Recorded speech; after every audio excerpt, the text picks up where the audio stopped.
Très bien. Alors, on va le faire, si vous voulez bien, de deux façons. Une première piste serait celle de l'étymologie et une seconde, celle de l'histoire du management. Manus agere, agir par la main, agir de la main, c'est l'étymologie du management. Manus provient de mando, qui est confié, donné, donc par la main. On voit le geste de la main dans ce mando. La question qui se pose, et donc oui, on peut revenir sur l'histoire également, le parcours de ce terme, c'est que manus c'est devenu maneggiare en italien au XVe siècle, et donc ça a trait au manège, c'est-à-dire à l'endroit où on dresse, on éduque les chevaux. Et le terme a été récupéré aux États-Unis dès le XVIe siècle pour désigner l'activité des femmes au foyer, pour, si vous voulez, parce qu'elles prennent soin de leurs mains du foyer. Donc c'est le soin des petites mains, si vous voulez.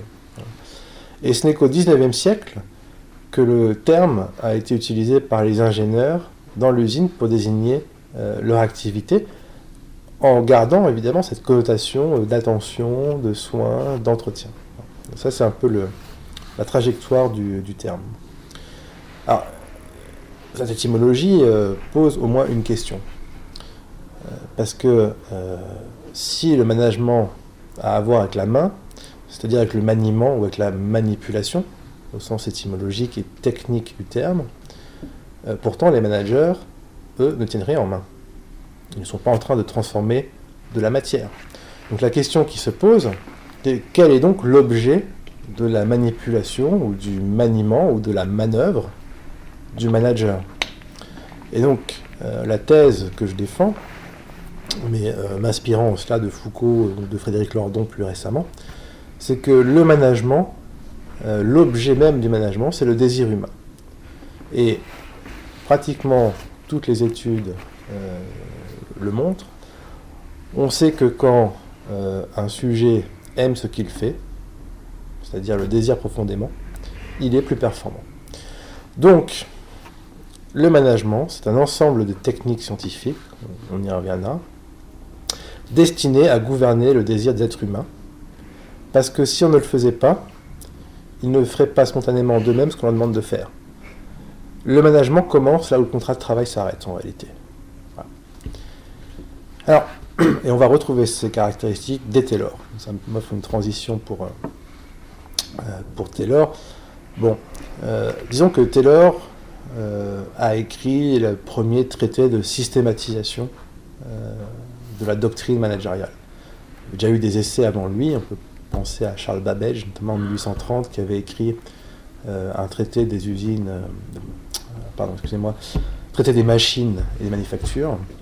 Et Charles Babbage, c'est intéressant à noter, a été à la fois l'inventeur,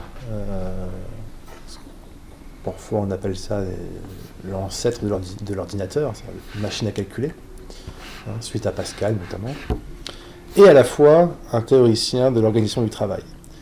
Et ce côté d'ingénierie sera une constante, puisque Taylor était lui-même ingénieur, mais on retrouvera chez un autre auteur qui a été prix Nobel d'économie et qui a une importance fondamentale en management cette caractéristique, c'est chez Herbert Simon, qui est à la fois l'un des pères fondateurs de l'intelligence artificielle et également le créateur de ce qu'il appelait lui le comportement administratif et qui est devenu après le comportement organisationnel. Alors, je reviens à Taylor puisque c'est là, on va dire, le livre fondateur, en tout cas tel qu'il est reconnu dans la communauté des sciences de gestion, mais me semble-t-il plus largement.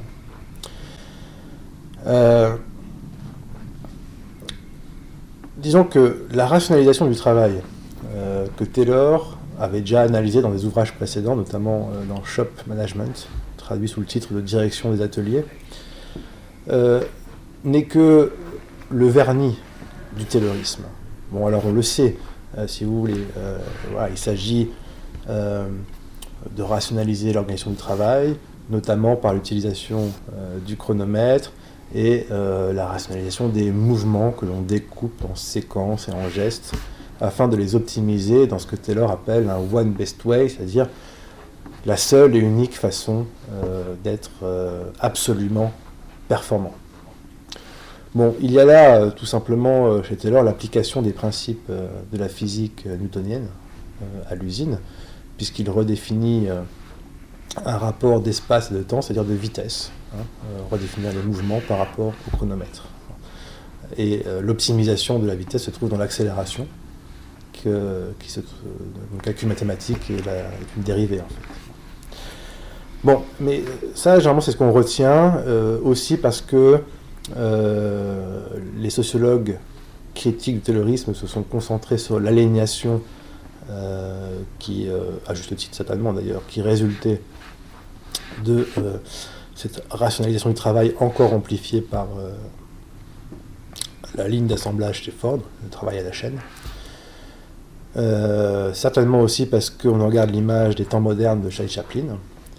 Mais il me semble que la vérité, si je peux encore utiliser ce mot, la vérité du taylorisme se trouve ailleurs.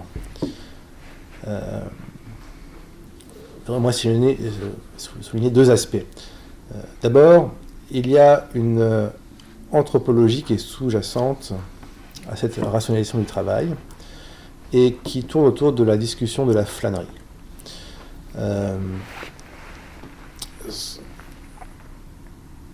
Taylor considère que le plus grand obstacle à la performance, c'est la flânerie, c'est-à-dire, il utilise un terme très particulier en anglais, qui est le verbe to soldier, dont le premier sens est de s'engager en tant que soldat dans l'armée, et le second, to pretend as if, faire semblant d'eux.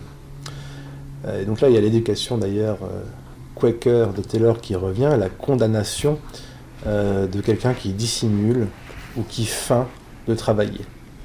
Alors pourquoi ça préoccupe Taylor ?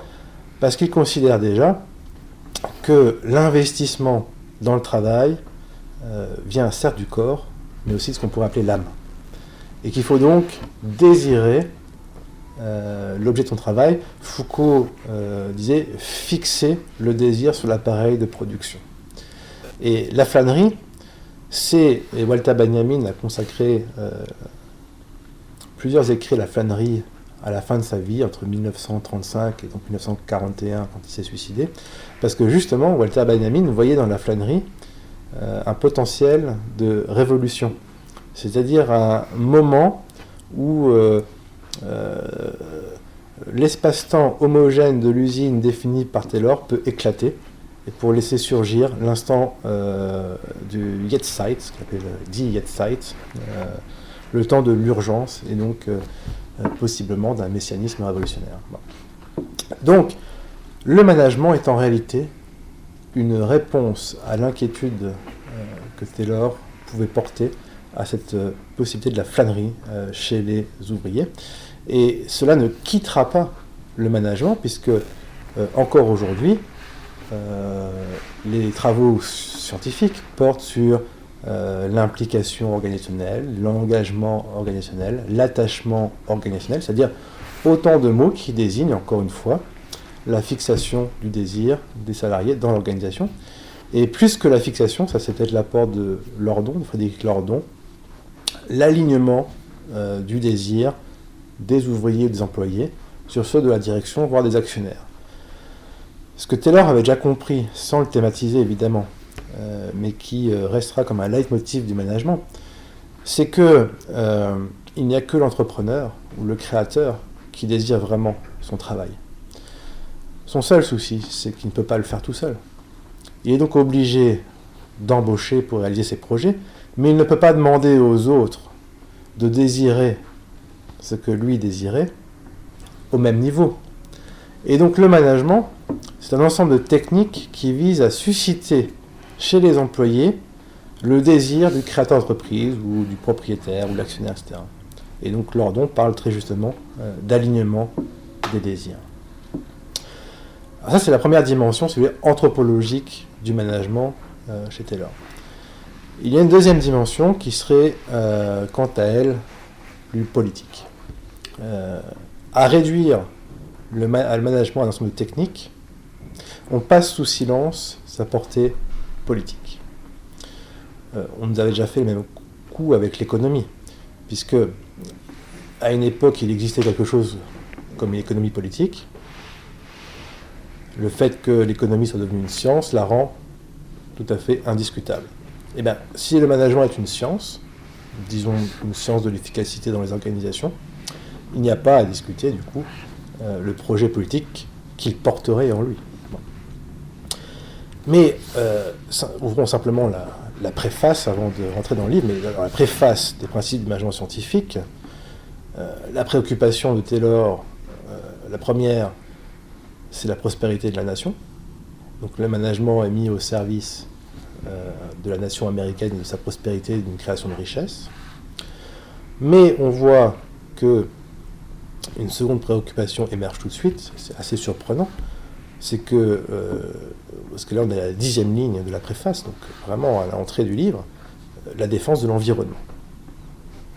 Ce que nous appelons aujourd'hui le développement durable, ou même la responsabilité sociale, si j'étends encore ça, fait partie déjà des fondements sous-jacents management. Le livre des principes du management scientifique est traversé par un slogan qui apparaît à plusieurs reprises, et c'est celui-ci. Harmony, not discord. Cooperation, not individualism. Donc si vous voulez, on peut prendre le temps de décortiquer ce slogan. Donc, harmonie, pas de discorde. Coopération, pas d'individualisme. Ce slogan nous permet d'entrevoir la spécificité du projet politique taylorien, puisque d'un côté, il refuse l'idée qu'il puisse y avoir quelque chose comme des luttes de classe, not discord, donc là c'est une réponse à Marx, et en même temps, il refuse l'individualisme, qu'il soit économique, le fameux homo economicus, ou politique, c'est-à-dire un sujet citoyen et rationnel. Au profit de quoi ? D'un projet fondé sur la coopération. Il est là le projet du management. C'est celui de la coopération. Alors, il prendra d'autres termes, il s'appellera après gouvernance, par exemple. Mais l'ambition reste la même. L'entreprise, si on y applique le management scientifique, est un lieu de paix, est un lieu d'entente, un lieu de concorde, et non pas de discorde. C'est en fait parce que les managers et les employés n'ont pas compris qu'ils avaient les mêmes intérêts qu'ils s'opposent. Mais si l'on leur explique scientifiquement, d'où l'intérêt de la science, ou de l'idéologie scientifique, scientiste, si on leur explique scientifiquement que leurs intérêts sont les mêmes, parce que si on développe le potentiel des employés, des ouvriers vers l'excellence, le terme est déjà chez Taylor, alors l'entreprise sera performante et tout le monde y trouve son compte. Bon. Et de l'autre côté, il faut éviter les comportements égoïstes d'individus qui agiraient parce qu'ils ne seraient qu'intéressés par la maximisation de leurs intérêts.